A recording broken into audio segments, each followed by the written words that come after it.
Hey guys, welcome to Daily Patterns, reading John's Gospel together. My name's Tom, and today we're reading John chapter 5, verses 16 to 30. This is just one incredible passage, and every line that you read, it seems Jesus is making yet another claim about who he is. He talks about God being his Father. He talks about being equal with God.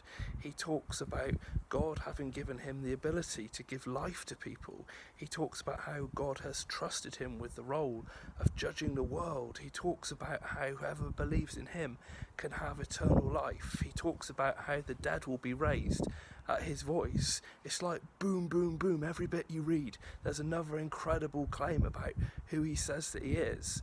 But it was actually something quite different that struck me as I read this today. I was struck by the degree of interdependence in the relationship between father and son. A few years ago, I was involved in this really fun project to organise a big community parade through the village I lived in. We had the most fantastic team, and I knew on the day that I needed somebody with me who I could be entirely dependent upon, who knew me inside out. And so my brother very kindly came along, and he did exactly what he was asked to do. I had managed to borrow a loudhailer for the day, and after about 5 minutes of me using the loudhailer to organise everybody, my brother said to me, "Thank you, Tom, I think we've heard enough of that," and took it off of me. That was exactly what I needed, somebody who I could be completely dependent upon.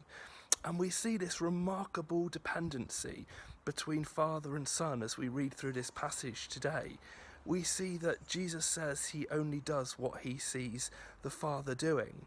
We see that the Father has given Jesus the right to judge, so that the Son might be honoured just as the Father is honoured.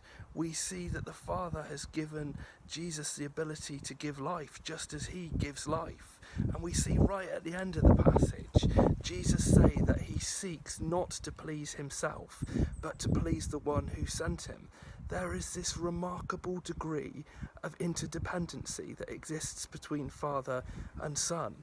And that's a huge challenge for us at a time of what for many of us is enormous stress, when it's tempting to pull back to become entirely independent. What would it look like for me today to become more interdependent? To become more interdependent on other people rather than pulling back and thinking just about myself?